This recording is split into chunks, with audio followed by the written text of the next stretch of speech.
Greetings, everyone. I'm Dr. Troy Jansen, and I'm the Deputy Registrar and Complaints Director for the College of Alberta Psychologists, and I welcome you back to our panel presentation portion of our day. Thank you for hanging in for our terrific early presentations. I want to thank Dr. Noel and Dr. Sullivan again for their earlier presentations.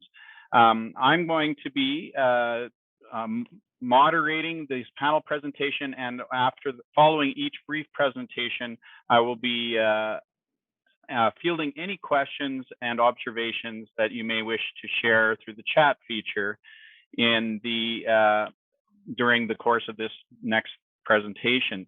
The chat feature, for those of you who haven't already figured out, if you move your mouse, the chat icon is at the bottom of the screen. You simply have to click that to see the chats and to input a chat. If you look at the to and the everyone, once you open the chat, you'll also be able to direct comments to specific people in that way if you choose to. As we have limited time, we may not be able to get to everybody's comments or questions, but I'll be monitoring them. And we do have an intention to put a publication together in the CAP Monitor following today's presentation, so that there may be additional opportunities to try to address questions we don't manage to get to today. If anyone has any specific questions to direct that are about college functions, we ask that you contact us after today's presentation.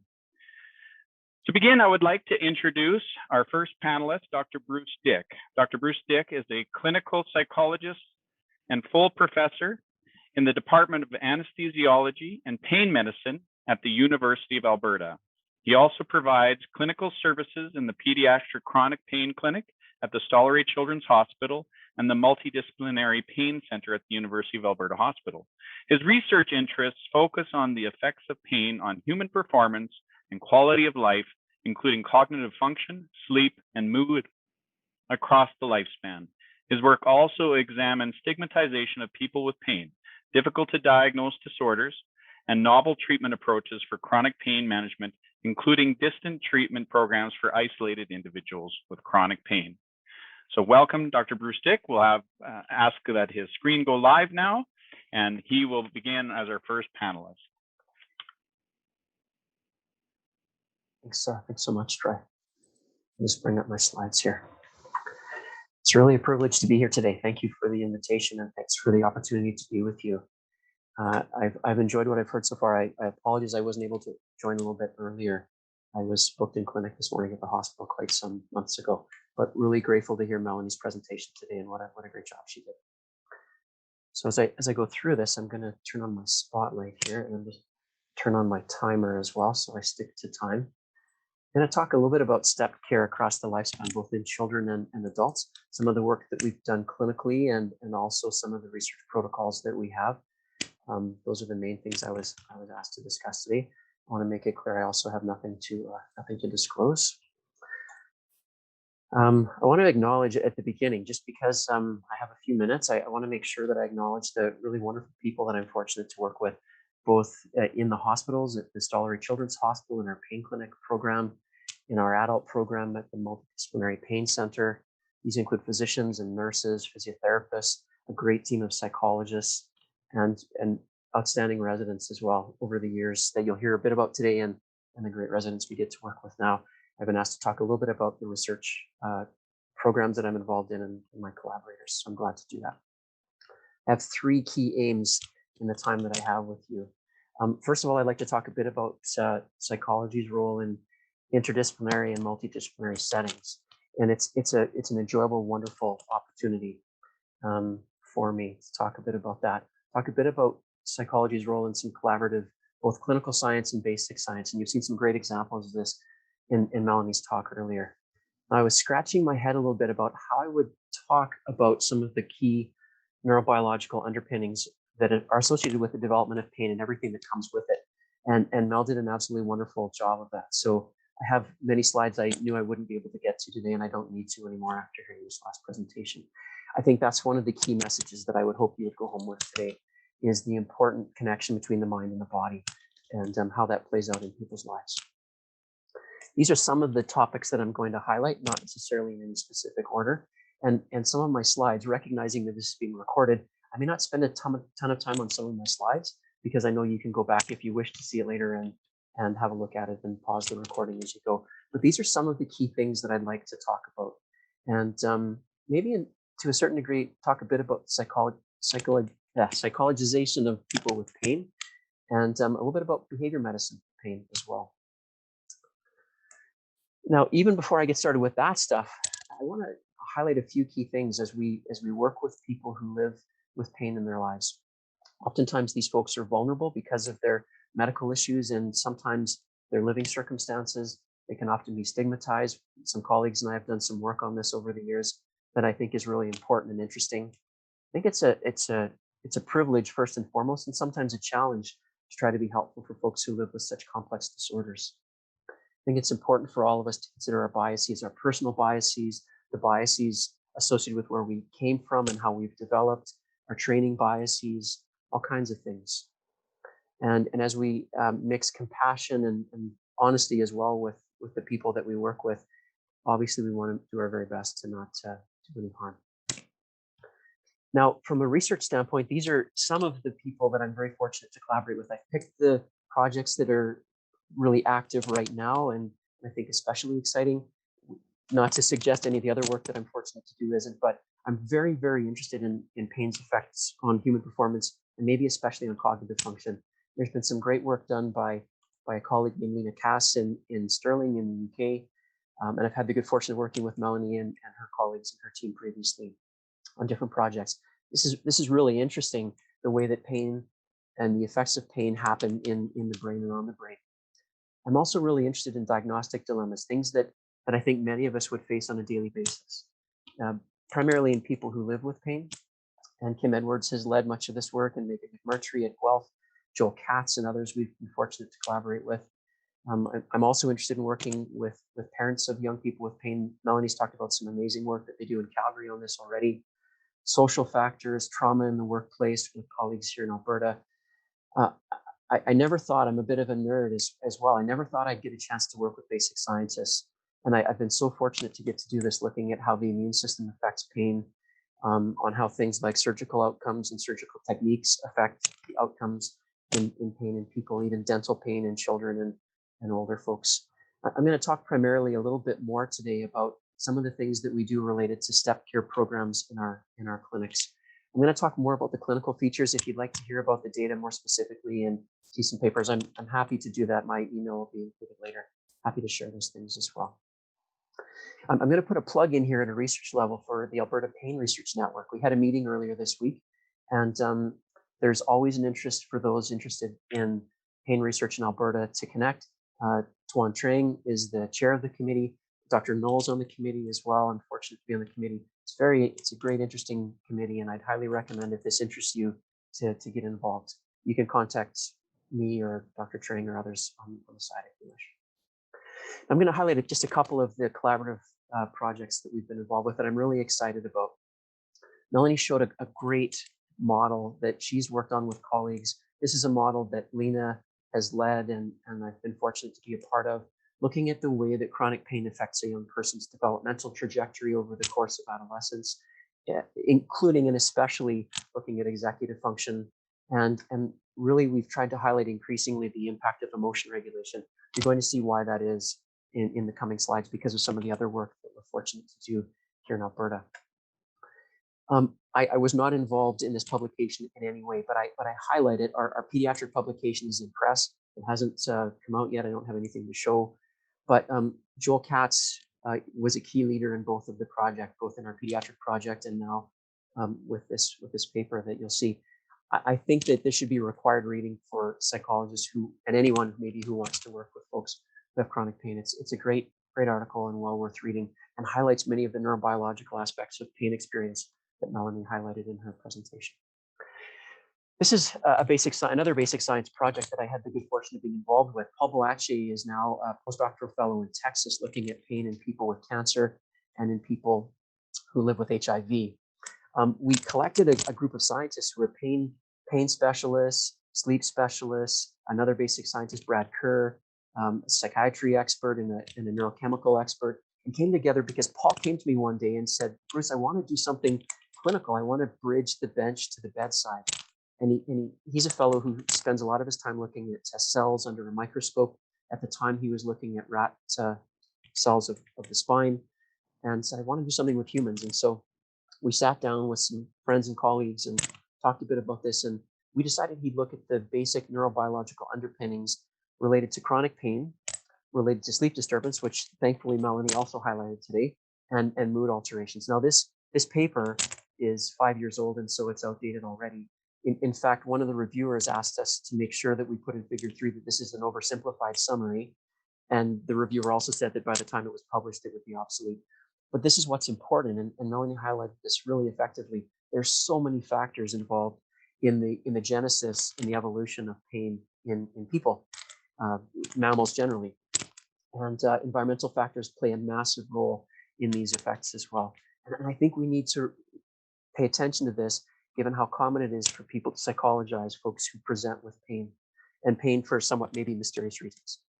I'm going to spend much of the rest of my last 4 minutes here talking about some of the programs that we've developed, some of the research protocols that we've used. I want to highlight again, this is an interdisciplinary approach. We've created this, my colleagues and I have created these programs. However, it isn't just psychology who leads the programs. We have physicians who co-lead with us. Our nurses teach some of the sessions. Our physiotherapists come and give guest lectures. It's a great initiative. I'm going to talk about each of these things as we go briefly. Here's a definition of pain. I'm not going to spend any more time, but I encourage you to have a look at this. Have a look at the IASP. This is the International Association for the Study of Pain. Look at their website. This definition is a mouthful, and there are several key factors that we need to pay attention to when we think about the lived experience of someone who deals with pain in their lives.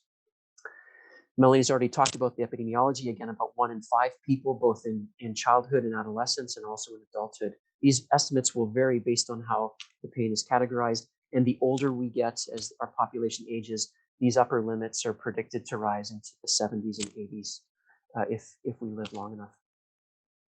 I'm going to leave this alone. You can have a look at this, but I highlight this slide simply just to show the difference in prevalence between chronic pain diagnoses associated with the medical problems and other sorts of psychiatric illness, also neurobiological phenomena as well. But take note at the vast differences in epidemiological levels here. I'm just going to skip these 2 slides. Melanie highlighted this very important link between the biological aspects of pain, our psychological experience, our psychological environment, and the environment around us generally. And this is maybe especially relevant during a pandemic. But these are key factors, and this is a model that was used by my good friend and colleague, Dr. Seifi Rashid, one of our anesthesiologists in our adult clinic. Behavioral medicine or psychology can play an important role in these settings for many, many important reasons. Biomedical model isn't sufficient for working with this population of people. There's research support for this.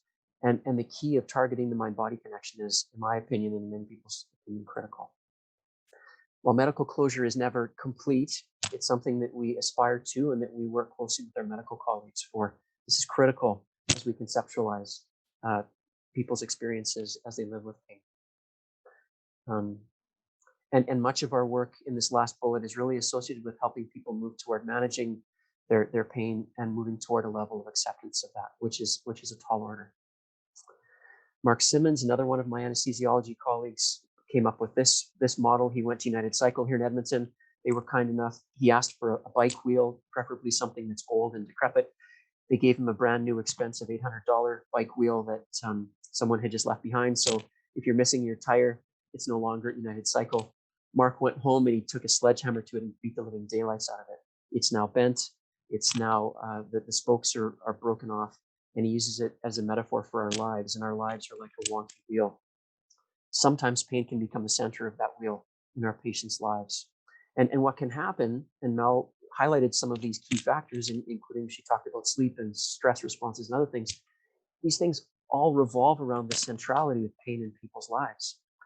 We've noted 5 key factors that seem to be especially relevant as we try to support people from these protocols that we've done. We try to work on helping them reduce physiological arousal. Their central nervous systems are on high alert and have been turned on by things like trauma and their other life experiences. We work on activity regulation. Movement is medicine, motion is lotion, as Mike Sangster and others, our physical expert colleagues have talked about. Managing mood, one of the key roles of psychology, but not the only one. Stress management, Melanie gave us a great rationale for using this. And attention regulation. Pain is an iconic stimulus that pulls our attention away from our valued activities. It's critical to recognize how this works, and through techniques like mindfulness and other forms of treatment modalities, we can teach people to recognize that departure of our attention from those valued activities, recognize that, and then bring it back. Now, how we do that has been through individual therapy, but also through a variety of group programs, and we collect data on all of the patients who attend those programs who consent to do so. Pain 101 is our introductory program. We focus on the very basics of the science of pain, building basic skills, life management skills. We work on relapse prevention and then maintenance. These are some of the techniques. I'm not going to spend a lot of time on the slide. You could look at it later, but as you look at it, these are techniques that I think psychology is well equipped to contribute to. We have an open group that graduates are welcome to attend to. It's both a process group that many people with significant and severe chronic illness attend, also folks with a lot of trauma in their lives as well. It's been very, very welcomed and popular. It's been difficult to collect good data here. But in some of our key protocols, I realize I don't have much time left here. We've looked at using mindfulness-based stress reduction for pain. Alner Mawani, Randall Gillis, two of our wonderful residents who turned into outstanding psychologists, have played a key role in the development of these programs over the last 15 years. The data is very promising. In these programs, we use classic mindfulness-based stress reduction at helping people to manage some of these key factors in their lives. Our 401 program was spearheaded by another fantastic resident back in 2014, Laurel Reed, who came to me in supervision one day and said, I think that this could be very useful, or DBT, her specialty, could be very useful for helping people who live with pain. And so I said, okay, let's do a group. And she did. And she wrote a wonderful program, a 12-week program. It's based on the key pillars of DBT, helping people who live with pain to regulate their moods, to tolerate distress, and to manage complex relationship issues, including things associated with trauma. Brandon has led and developed a wonderful program on positive psychology. Seligman's work and his PERMA model is used to help people to manage their pain. The data here is also very promising and very exciting, and it's just a great program. And finally, I mentioned Mark before, one of my anesthesiology colleagues, who in the twilight of his career has decided he wants to do other meaningful things, went and took Neff and Germer's teacher training program, and now we co-run the Mindful SelfCompassion program for people who live with chronic pain. And the data is also on this. I'm out of time. I'm happy to answer questions, and excited to be a part of this panel today. Thanks so much. Thank you, Dr. Dick. That was a very interesting topic, and I really appreciate what you shared with us. It really highlights, I think, the importance of how psychology has such an important role in understanding pain and how we manage pain in a multidisciplinary setting. I think that the work you guys are doing in terms of developing different kinds of ways to work with and teach on this is amazing, and I look forward to hearing more about this in the question and answer time. Now I'm happy to introduce Dr. Lauren Walker as our next panelist. Dr. Lauren Walker is a registered psychologist in the province of Alberta. She's an adjunct associate professor in the Department of Oncology and Psychology at the University of Calgary. In 2019, she was recognized as one of Calgary's top 40 under 40 for her innovative work in developing programs for cancer patients to manage sexual side effects of treatment. She has written over 40 peer-reviewed articles on psychosocial and sexual adaptation to cancer. Dr. Walker divides her time between sexuality research and her private clinical practice, where she counsels individuals and couples experiencing sexual difficulties. Welcome, Dr. Walker. Thanks so much for having me today. So you've introduced me very nicely. I wanted to just share that the work that I've done in my research is largely in the field of oncology related to cancer and sexuality, but I split my time between research and clinical practice. And in my private clinical practice, I see people with sexual concerns from all ranges of causes and sources. And so today, when asked to be a participant on this panel, I thought about what am I going to share? Am I going to share research, Or am I going to share practical clinical information? And with the liberty of being on the panel, I got to choose. So I will be focusing hopefully today on giving you a bunch of practical strategies that might help you in your clinical practice. So navigating sexuality in the context of pain. Let's begin first by defining the problem. So when we're looking at chronic pain, I think it's helpful to start it with a bit of statistics around how prevalent sexual concerns are in people who've experienced chronic pain. So we know that 80% of patients and their partners will experience sexual difficulty. So it's not just the person with the pain, it's often also in their partner as well. 60 to 75% of people will report a decline in sexual activity, with 40 or 50% of people even reporting a complete cessation of sexual activity, and 30% of people reporting a deterioration in their intimate relationship. So pretty profound. And Bruce Dick gave such a fantastic illustration of how pain can be so multifactorial.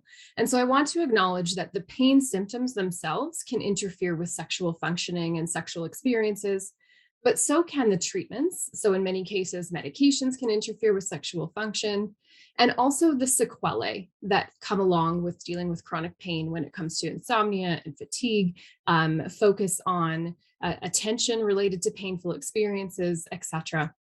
As well, all of these factors can influence relationship, and then you can see how all of those factors can influence sexuality itself. Now, not everyone who experiences a sexual difficulty will be distressed by that difficulty. So that's an important differentiation in terms of figuring out how to prioritize whether sexuality is something you want to help support your patients with. So I thought that today what I would focus on is the broad impact in terms of pain's impact on reduced interest or motivation to have sexual activity. Now, when we look at how the lack of sexual activity can impact relational intimacy or connection within relationships, what I find in my clinical practice is often if couples present to me, there's usually one party who describes having a need to feel close or connected to their partner in order to feel able and interested in being sexual. And then there's often another party in the partnership who might say that they have a need to be sexual in order to feel close and connected with their partner. So it can become a little bit of a vicious cycle, almost bringing us to the chicken and the egg of which came first. And so I do acknowledge that it's important when working with couples to try to address both of these factors. The health of the relationship in terms of connection can be facilitative of sexual access, and also in order to access closeness for some, sexuality is an important piece of that. So there are more than three, but I thought I would focus today on 3 common reasons why sexuality can suffer in the context of chronic pain. So I'll quickly introduce those, and then I'll spend time talking about what we can do about each of those. First, patients often tell me that sex takes too much effort. Second, they tell me that they don't have sexual desire, they're not interested in sex, therefore they don't engage in sex. And third, that engaging in sex is associated with a fear of pain or a fear of worsening their pain symptoms by exacerbating them by engaging in sex. So what do we do about these 3 problems? The first thing I'll invite you to do is consider reasons for engaging in sex. The second that we'll talk about is learning how to trigger responsive desire. And the third is to stop focusing so much on sex as intercourse. So let's unpack what I mean when I say consider our reasons for sex. First of all, in order for us to be motivated to do something, there usually has to be something in it for us or something rewarding about it. So when it comes to sexual activity, this is extremely important. We know that there are lots of different reasons for engaging in sex and for experiencing rewards related to sex. In fact, a University of Texas study demonstrated 237 unique reasons why their college students had reported engaging in sex in their most recent encounter. Let's look at some of those reasons that we stand to gain something. So here's a few examples for you. For some people, they might say that it's an expression of affection for their partner or a show of love. For others, it might be really exciting and activating. For others, pleasure might be a big motivator. For others, having an orgasm might help them release stress or sleep better. And for others, it might be an affirmation of their attractiveness or desirability to someone else. So we can classify these reasons from a truly psychological standpoint as approach reasons. We stand to gain something by engaging. In contrast, there are also avoidance reasons. This is typically a reason to engage to try to eliminate a negative state. So you can imagine that an avoidance reason might be guilt, having sex because you feel guilty that you don't, or anxiety about the state of your relationship, or trying to alleviate your partner's bad mood if you don't have sex. What we know is that engaging in sex for avoidance reasons is typically bad for enhancing sexual desire. It kind of takes away that intrinsic motivation and makes us less motivated to do anything sexual in the future. So I want to highlight as well that it's completely normal to make a conscious choice about why we might choose to have sex. And that the more we can make that choice based on reward or approach reasons, as I've described above, the better that will be in terms of motivating us to be sexual. Second, I want to talk about how we can actually learn to trigger responsive sexual desire. So rather than waiting for sexual desire to just hit us like a lightning bolt, we can actually have autonomous and active engagement in creating desire. So there's nothing wrong with you if you don't experience spontaneous desire that comes and hits you out of the blue, particularly in the context of pain, chronic health, global pandemics where we're all stressed out and burnt out. We're likely not to experience lots of spontaneous desire. Secondly, when we actually choose to be sexual, we don't just respond when a moment hits us out of the blue. We can actually plan ahead, which allows us for preparation to get mentally and physically ready to be involved in sex. In the context of chronic pain, where we know it's extremely important to pace oneself and not overdo yourself, scheduling or planning ahead can allow us to make sure that we don't fill a day full of activity and then also expect to have the energy to be sexual later in the day. Also, we can trigger desire by thinking about and looking forward to sex. And we can do that actively. So here's a few examples of how this can be helpful. For some people, they might choose to do things to prepare for sex. That could involve some kind of a relaxing activity to help slow down the mind and settle into oneself, perhaps like having a relaxing bubble bath. Another example, again with relation to pacing and energy management, might be to have a nap earlier in the day to make sure that you have some extra energy. Another factor can be engaging your partner to help motivate you or remind you about sex. So it could be texting your partner or having your partner text you throughout the day to say, hey, I'm really looking forward to our date night tonight. Another factor that we can use is our imagination or fantasy. So this could even involve simply recalling a time where sex was really enjoyable for you and thinking about it for a few minutes to sort of help prime the pump or get you more interested. Perhaps one of the most helpful strategies that I've found in working with people is to try to steer away from this narrative that intercourse is what sex is. So as psychologists, we have wonderful opportunities to have intimate conversations with our clients where we challenge beliefs and we talk about beliefs and cognitions. So one thing we can do is challenge the dominant narrative that intercourse is the best kind of sex. We know that there are many other ways to engage in satisfying sexual activity. So consider that sex is actually a very broad term in which intercourse might be included as one of the items on our sexual menu. There are many other items, including mutual touching, oral sex, use of toys, cuddling, making out, all of these things which can be erotic and sexually satisfying. We've been conditioned to think that these are foreplay, that these are things that lead up to the ultimate act of intercourse, but in fact, they can be equally valuable in and of themselves and often require less effort and experience of pain. Lastly, when we put ourselves in opportunities to warm up, such as cuddling or making out, we can actually motivate ourselves to become more interested in doing more when it comes to sexuality. I find the biggest barrier is moving from 0% interest, I feel neutral, I don't care about having sex, to like 30% interest. And so if we can create opportunities where we can kind of hang out in that 0 to 30% zone where it's safe and no one expects more, often that will facilitate enough interest and desire to actually keep going.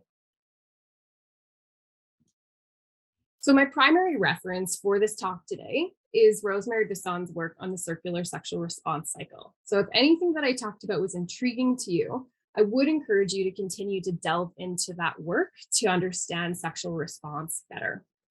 Another source of information, if you're looking for more, is my Instagram account, where I'm regularly trying to debunk sexuality myths and dissect what we know from science in terms of knowledge translation in consumable, easily understandable bits. So feel free to check that out as well. Thank you so much for the time to present to you today, and I look forward to taking questions in the panel discussion. Thank you, Dr. Walker.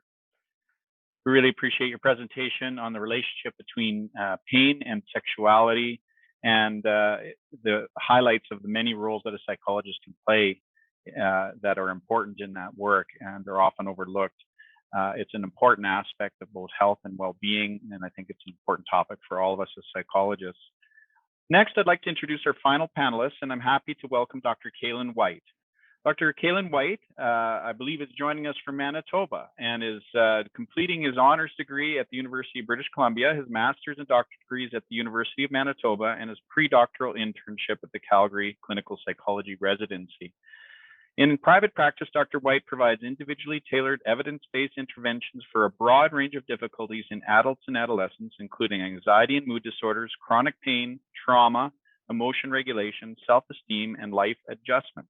I know he also works with athletes and corporate clientele on managing difficulties specific to performance in areas related to focus, motivation, pain, and distress tolerance, perfectionism, dealing with mistakes and failure, team dynamics, goal setting, and team management. He also competes in ultra marathons and endurance obstacle course races. Welcome, Dr. White. Thank you, Troy. Okay, so I'm just trying to get this PowerPoint going here.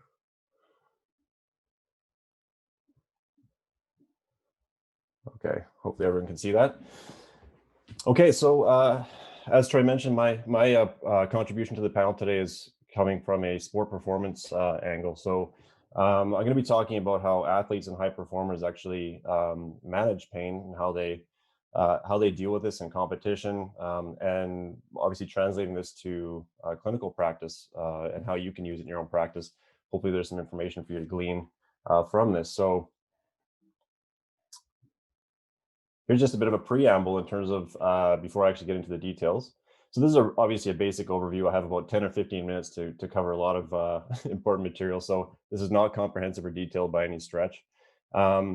This also overlaps a lot with clinical approaches. So this isn't uniquely sport performance. There's a lot of cross-fertilization between sport and clinical. So this isn't uniquely sport performance. There are a lot of things that I think will sound familiar to clinicians that don't work in sport performance. So and this is based on a combination of lots of different ingredients. So this isn't just research-based. This is based on my clinical experience with high performers, what works for other sports psychologists, athlete interviews, as well as research, and my personal experience in sports. So this is kind of a soup of different ingredients here that I'm going to be delivering to you, and it's not just found in obviously empirical research. So quick overview of the 4 areas I'm going to be touching on. So I'm going to be looking at some basic sport performance angles to reducing pain, appraising or understanding pain signals, and then based on that appraisal and understanding of the pain signals, like whether we yield to pain or give in to the pain, which means not persisting, versus overriding pain signals and actually pushing through pain. So I'm going to probably move through the first two pretty quickly and get into some of the nitty gritty of what we actually do with pain when we experience it, because I think that's where it's going to have the most utility for people. So just starting out with reducing pain. I hope I don't get too many eye rolls here with some of the obvious points, but as has been brought up many times this afternoon, with previous presenters, what we need to do really is focus on some basics of stabilizing physiology. So this is high performers and athletes know, in terms of managing pain, you have to think simple and consistent in terms of helping your physiology, helping your body be wired to handle higher levels of pain through managing things like sleep, diet, exercise. And one of the pillars of health is also social support. So we know sleep affects our sensitivity and perception of pain. Diet, in terms of the gut-brain axis, what we eat affects the way that we think and how we perceive pain signals. Exercise affects our cortisol and endorphin functioning. Anandamide, which is an endocannabinoid. Exercise affects how we experience those pain signals and how many of those pain signals we have and how intense they are. And in terms of social support, this is a huge conversation, obviously, with the pandemic and social isolation, but we perceive social isolation and social rejection. There's parts of our brain that perceive that as the same as physical pain. So having social support is big for managing pain. As part of reducing pain, we talk about, this is often used in addiction areas, but chain analysis is also important for understanding pain. So establishing the chain of risk factors that lead to increases in pain. High performers understand the kinds of things that make pain worse. And what they do is they look upstream, so to speak, and look at the kinds of factors that lead to that. And then they try to break as many links in that chain as possible. So, they might be fatigue, hunger, loneliness. It might be like, Thursdays or Fridays late in the work week. It could be late in the day after 7 p.m., for example. Overconsumption of news and social media. A lot of these things can affect our stress and then our experience of pain. So they understand the chain upstream that leads to pain signals, and then they obviously work hard to break those links. Now, in terms of appraisal and understanding of pain signals, people who are effective performers and athletes, they understand what their different pain signals mean. So there is such a thing as relevant and irrelevant pain signals, and they learn to respond to them accordingly. And that really comes through experience. Knowledge based on the experience of what pain signals mean through trial and error is a big part of understanding, is this pain signal something that I need to pay attention to? Or is this something that I can actually push through? And they effectively look downstream. So we talked about upstream with chain analysis. They look downstream at the results of their pain. So if I'm experiencing this pain today, what happens later? Does my injury get worse? Does the condition actually get worse? Does my functioning get worse?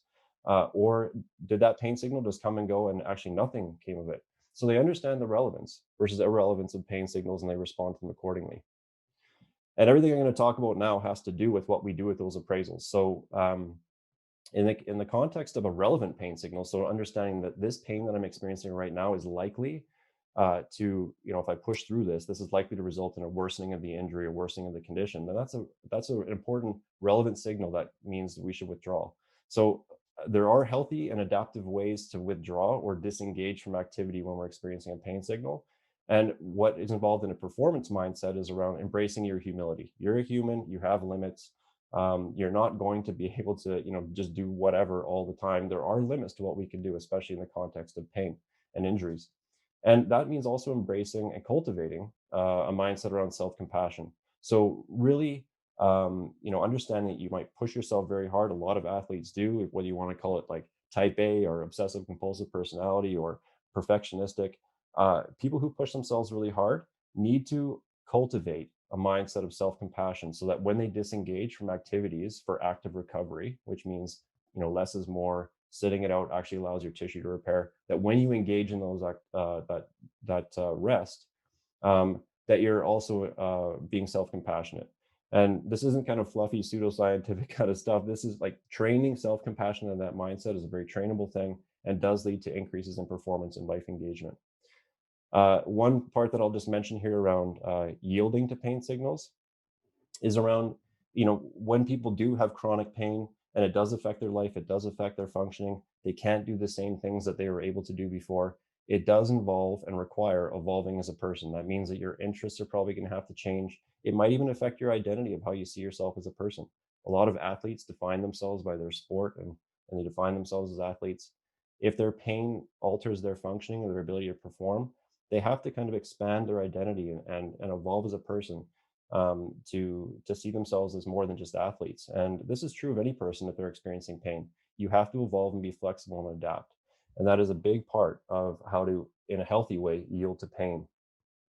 So now we're getting into some of the techniques of overriding pain.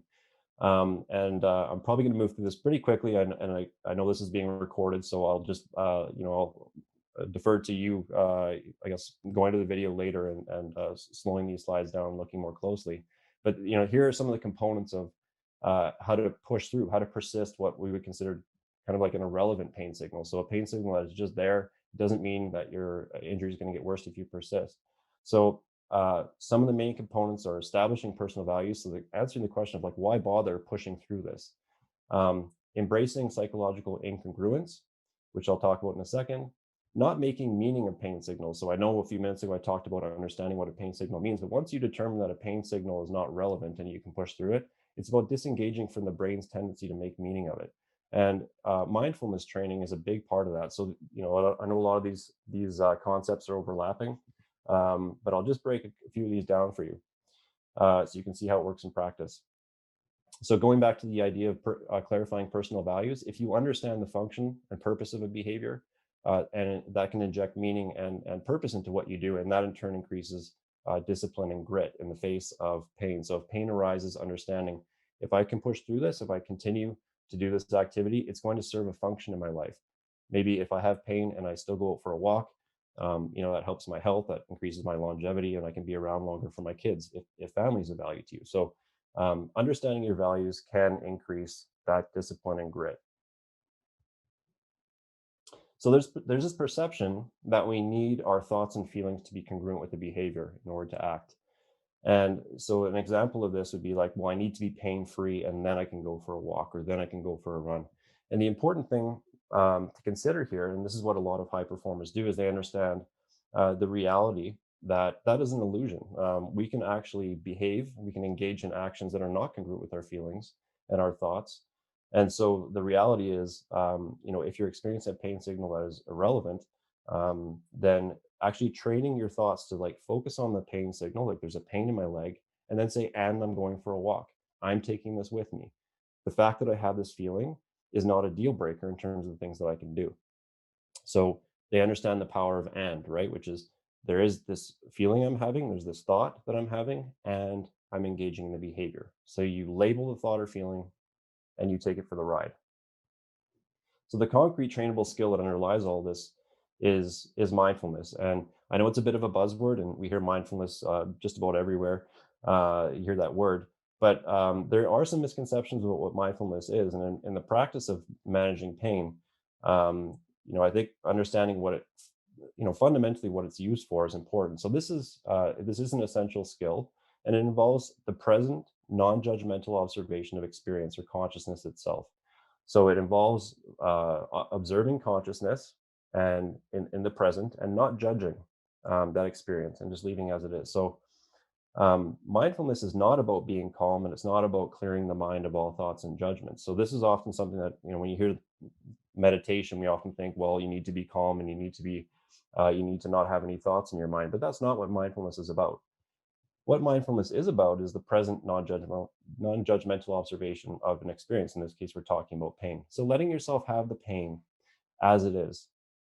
And that acceptance of the pain signal as it is reduces suffering. It may not reduce the pain itself, but it may reduce the suffering that we experience in how we interpret the pain signal. And letting go and engaging in that kind of acceptance of the pain signal as it is not a passive process. It's an active process that requires effort. So this requires training, and it requires a certain kind of mindset of learning to interpret pain signals in a specific way that doesn't involve judgment and doesn't involve needing it to be different than it is. So the last couple of points that I'm just going to make here are around just kind of doubling down here on this interpretation of pain signals as being kind of not good or bad, but really they're just meaningless. And this is what allows people to persist. in the face of pain signals, is what you want to train yourself to do is not get stuck in your brain's attempt to interpret what are essentially raw biochemical electrical signals. So the brain is picking up on something, and it's interpreting it as bad. It's interpreting it as something that needs to be attended to. And what you are effectively doing by being mindful and non-judgmental of that is you're just noticing the pain signal as it is, and you're not making meaning of it. You're not getting stuck in it or going down the rabbit hole. You're just noticing it, and then you're moving on. So it's not good or bad. It just is. And the last point, and this is really gets to the grittiness of what high performers do in the face of pain, is actually harnessing pain. So it's not just about tolerating and accepting it, but it's actually using it to their advantage. So you might even use pain. You might use sadness, resentment, depression, anger. You might even use, as was talked about earlier, that perceived injustice. You can use that to your advantage in terms of pushing through for better or worse. I'm not saying that we're not talking about hostility here. And I'm not saying necessarily that pushing to an extreme degree is good for the body. We're saying is that in certain circumstances you can use these emotions to your advantage in terms of pushing through. So I know I'm talking at a high theoretical level here. You'll have to humor me here and I guess hear that a lot of these things do boil down to concrete trainable skills using a lot of what we understand about CBT, making it very concrete. You can actually come up with very specific trainable mindset, I guess, thoughts basically, that are anchored in these concepts. So anyway, I know I went over that pretty quickly. I hope it's kind of tangible enough. And yeah, if anyone has any questions in the question period to kind of, I guess, about specifics, I'm happy to answer them. So thank you.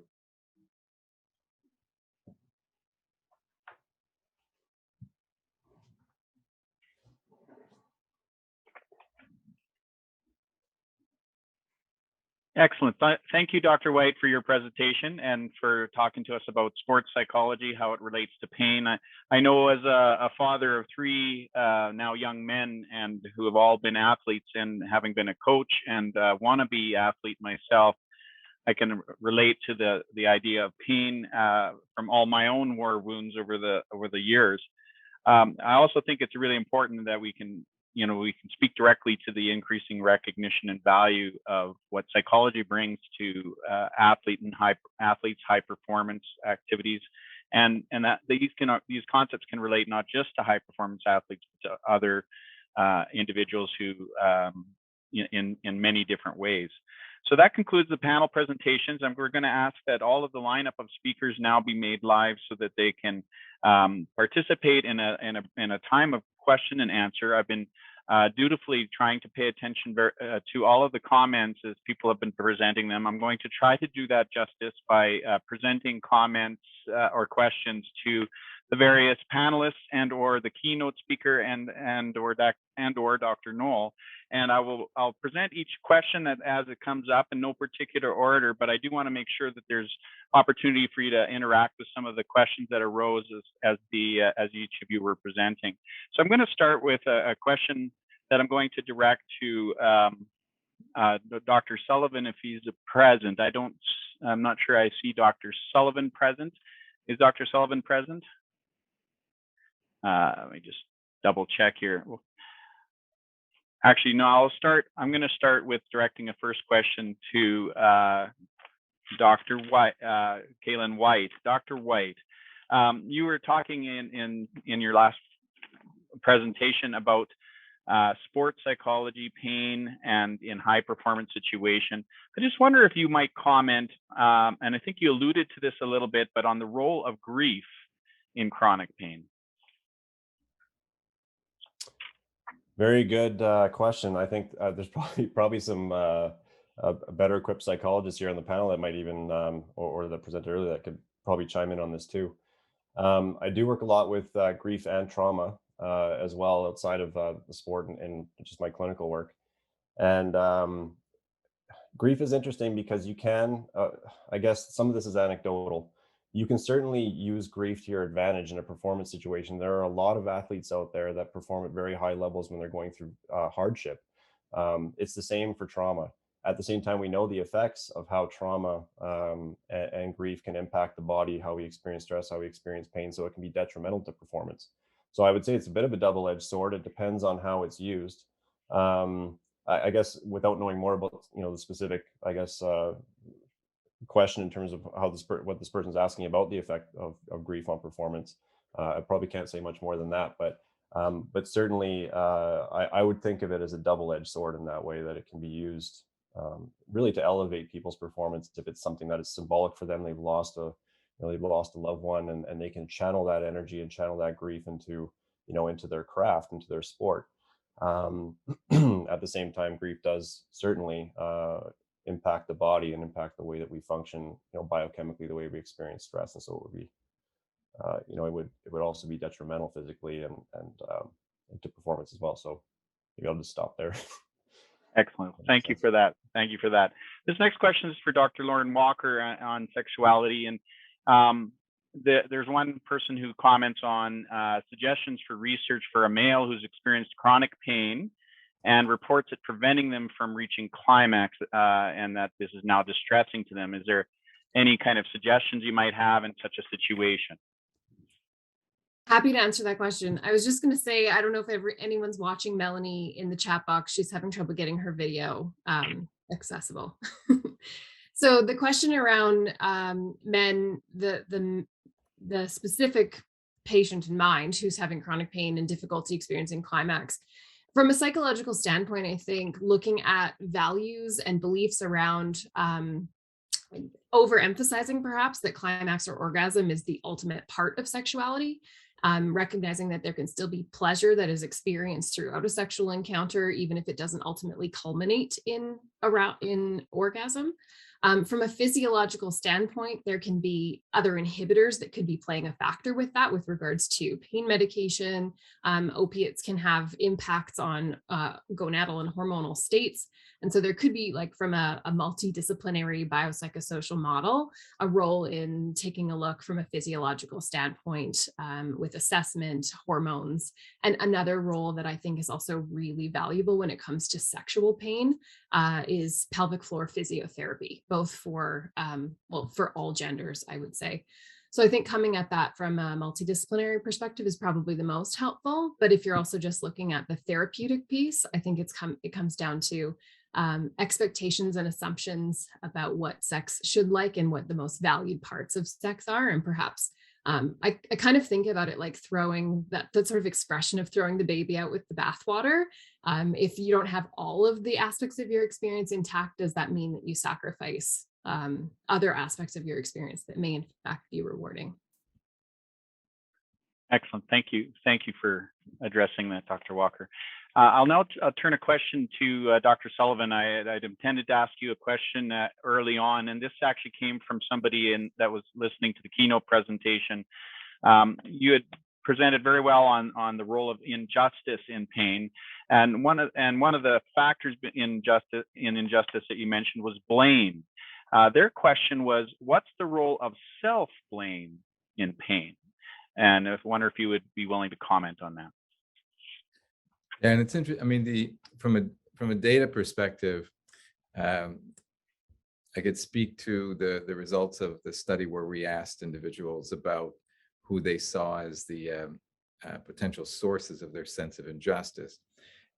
And at least in motor vehicle accidents, it was people infrequently identified themselves as the person responsible.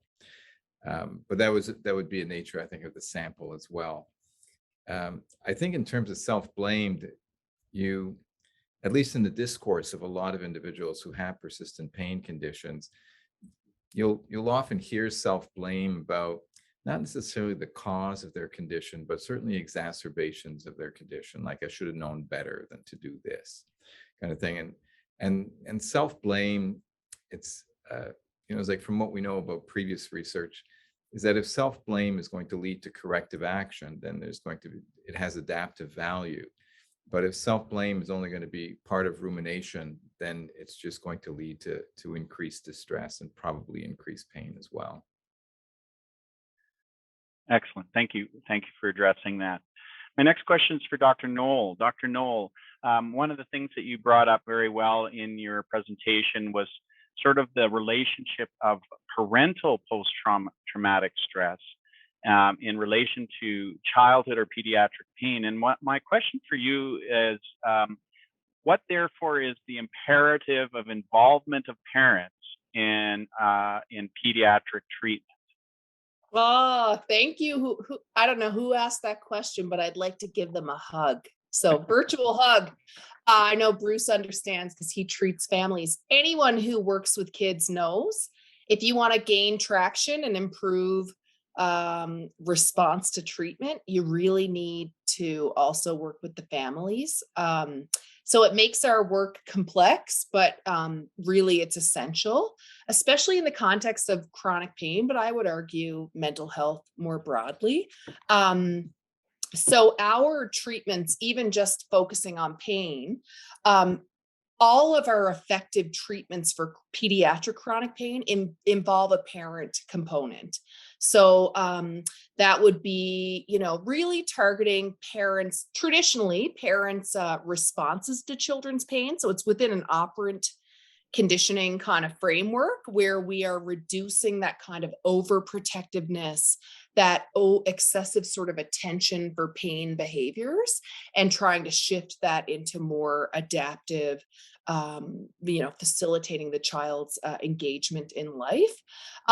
But even that's not enough. So number one, you have to engage them. Number two, just sort of focusing on the behaviors, we're starting to really realize that's not enough. It is for some, but for many it isn't. So this work that I was presenting on the impact of parents' own mental health and parents' own chronic pain, and how is, a parent's chronic pain and their disability or their injustice appraisals, or, how is that being modeled to a child even before they develop their own pain problem? What are the narratives and the pain narratives and the stories about pain that are within the families? And so my colleagues and I are sort of moving beyond even the traditional approaches that focus on changing parent behaviors and solicitous protective behaviors, and really looking at how can we, change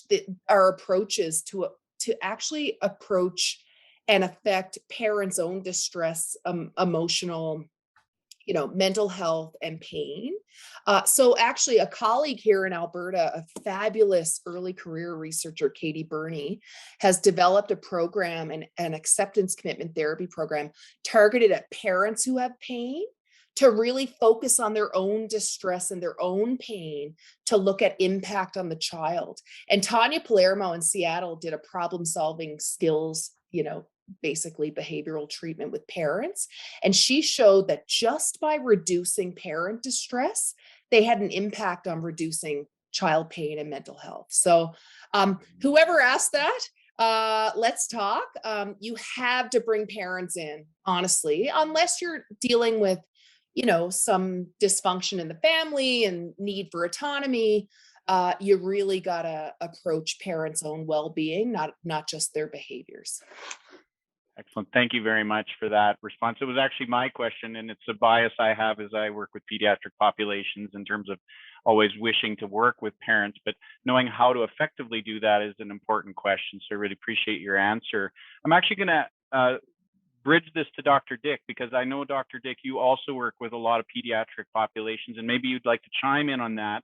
But I'd also, segue that into telling us a little bit more, if you will, about the psychologicalization of pain that you had mentioned. I wonder if you would just expound a little bit on that idea, and is it the same or different than stigmatization? So maybe if you wouldn't mind, Dr. Dick. Thank you, Dr. Noel. Yeah, thanks, Troy. I'll leave the original response to Melanie because it was perfect. It was great. As far as stigmatization and psychologization of people, I think this sort of falls back to our natural human response as people to try to keep things as simple as possible. The law of parsimony gone awry, we sometimes say. I think what happens is it's very easy to sit back and look at someone who has a vast history of all kinds of difficulties.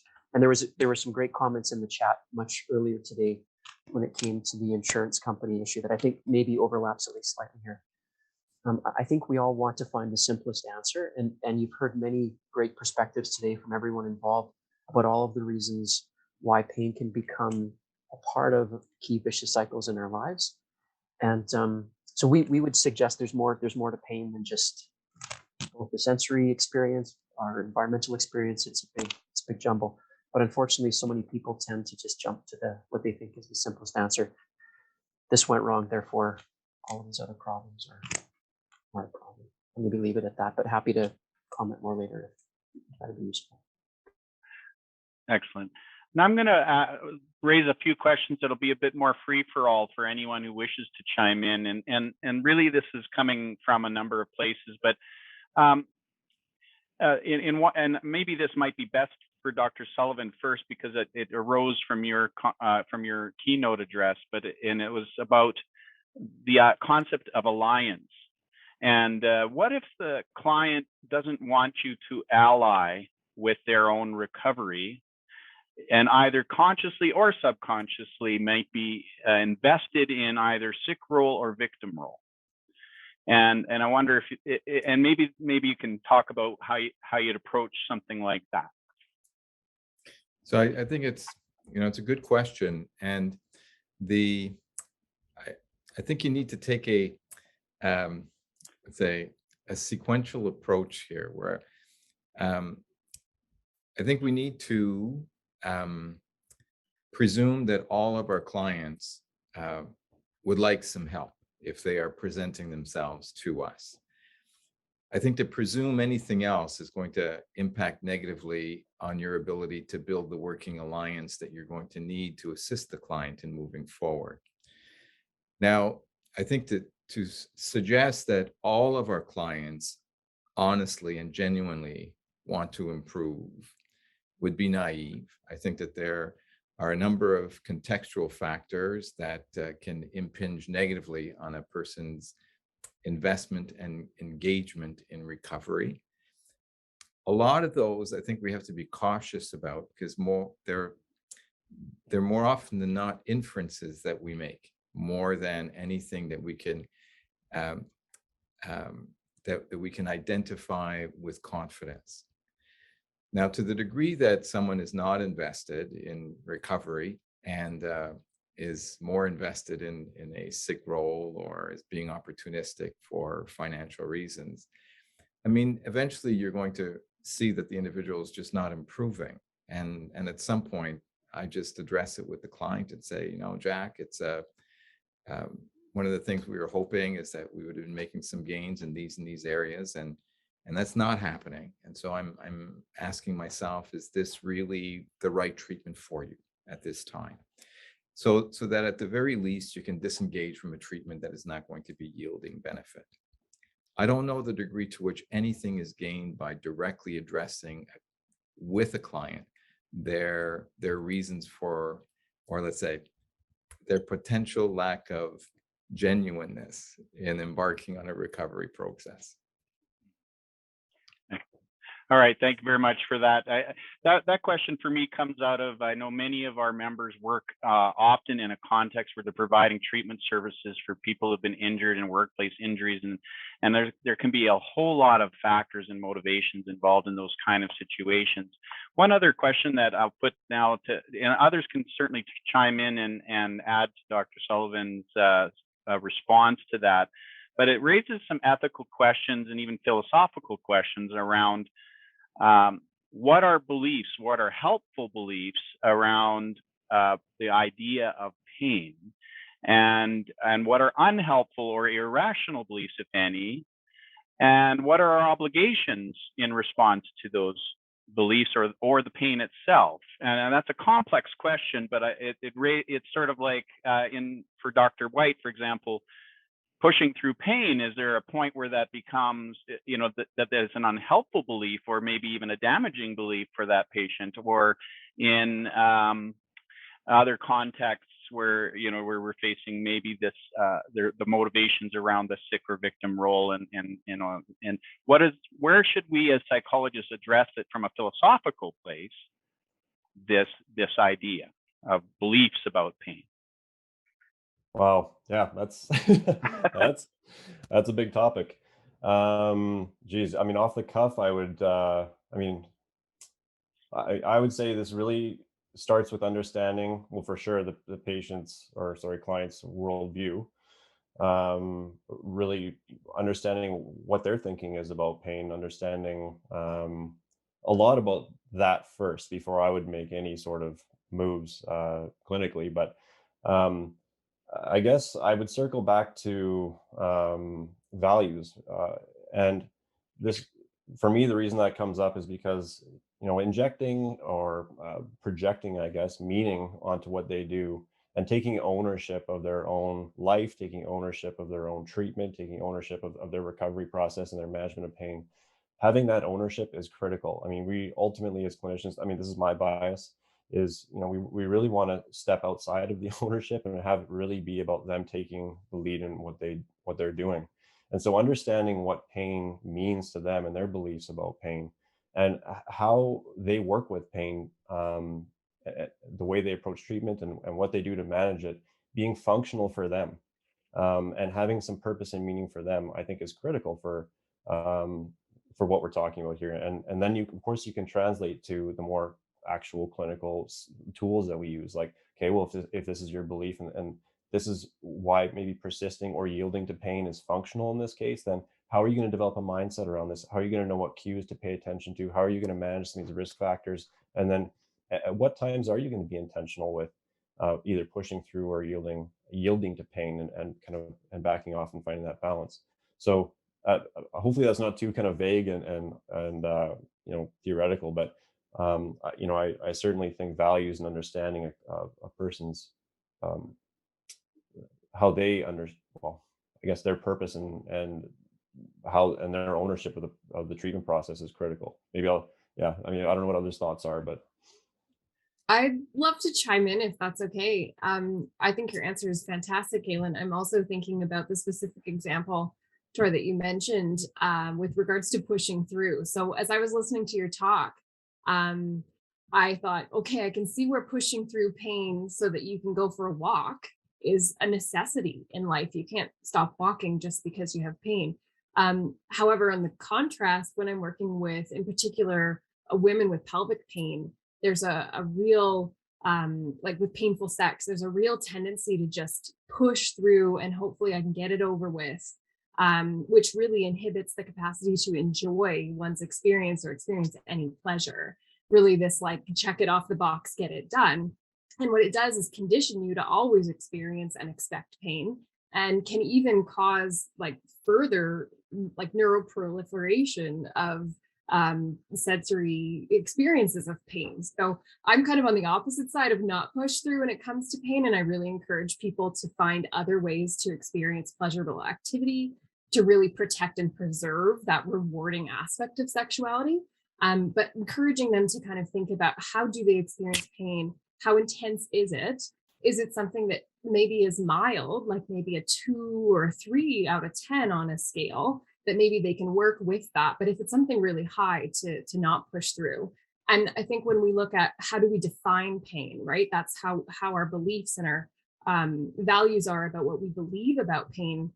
I think that's where it's so key to bring mindfulness in, because we can start to look at, do I experience a burning or a sharpness or a searing like sensation that maybe is transient or maybe located in one location but not another location, rather than getting a sensory experience and going, oh no, it's pain, here it comes again, it's going to be so terrible. So that catastrophizing piece and being able to dissect out raw sensations of pain rather than just going, hey, this is all pain.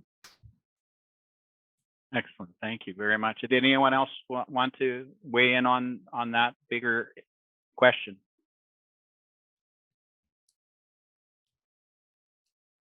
Hearing none, I'll move on. One of the questions that came up also about pain is the relationship of personality to pain. And I'm not sure who to address this to first, although the context of this question did arise in Dr. Sullivan's initial keynote address. So I wonder if you might address the idea of what the relationship of personality is, in the equation of pain perception and especially when you think about injustice, I do think that begs that question. And there was a follow-up question about when do you move on from validation? Like where's the place of challenge, I think is the question on a recovery role. And how is that where's the transition point and how do you know when you've reached it? So there's kind of a two-part question for Dr. Sullivan. And then we'll think about wrapping up shortly after that. So it's getting late. I'll make it brief so that other people can offer some reflections as well. And in terms of the validation piece, like when do you know that you've done enough and then move on? I think the validation piece is key because you need to connect with the client. And if that's not happening, then chances are you're not going to have sufficient engagement to take whatever step needs to go. What needs to happen next. And a lot of the work that we do is it's really about proceeding from the perspective that that quality of life is about participation, meaningful participation in one's world. And when you have a debilitating health or mental health condition that's going to be interfering with your ability to engage in this to the same extent that you would have if you didn't have this debilitating condition. So a lot of what we look at is how can we get you re-engaged? So you do the connection piece, you do the validation piece, and now let's start moving towards some goals that are going to help us that are going to help us increase your participation in, say, your fullest participation in life possible. And that's going to be defined differently from one individual to the next. But it's the connection piece. So the validation, you're not using validation so much as a treatment strategy as a connection strategy. That if without it, you're not going to be able to move forward with the client. And I'll let others join in on that topic if you have some reflections. Yeah, thank you.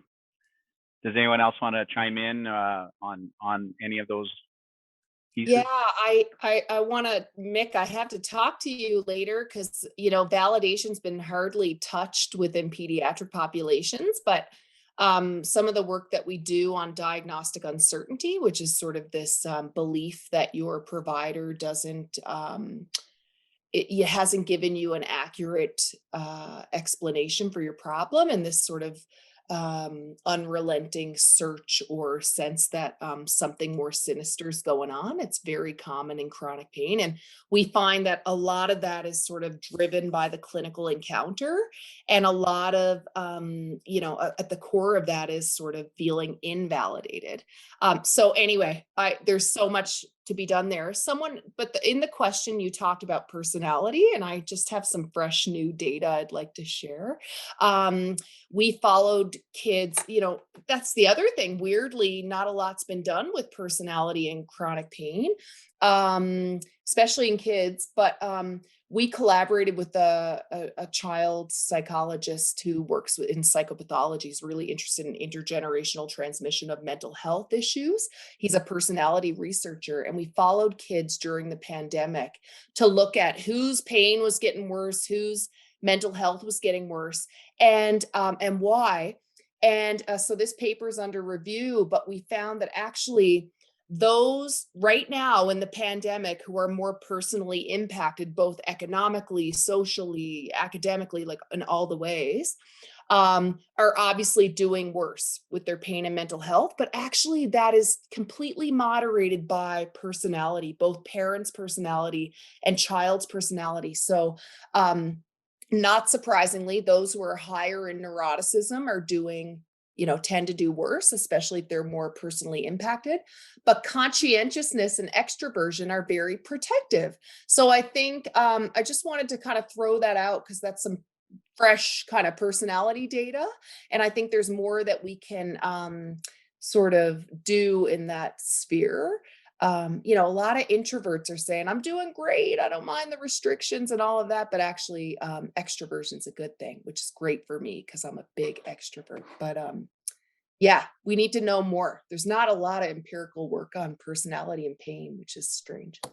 Yeah, and I think as Melanie said, that personality has been shown to play a contributory role to either increased distress or more disability. It also plays a major role in someone's response to treatment, because like if you're going to be working with a client that's coming in with a significant personality problem profile, that's going to be it's going to present an additional challenge to getting the client to be, on the one hand, engaging in treatment, and it's like any other type of comorbidity, it's going to be impeding your progress in treatment. So at both, I think, a contributory level and response to treatment, and as Melanie said, it's something that we haven't explored as much as we should. And I think to some degree, because initially it's like as the biopsychosocial models of pain were slowly emerging, is that in the early days, the finger was pointed completely at the patient, that it was something with their personality that led them to develop this chronic pain problem. And so I think that's led to some hesitancy among research to touch that one again.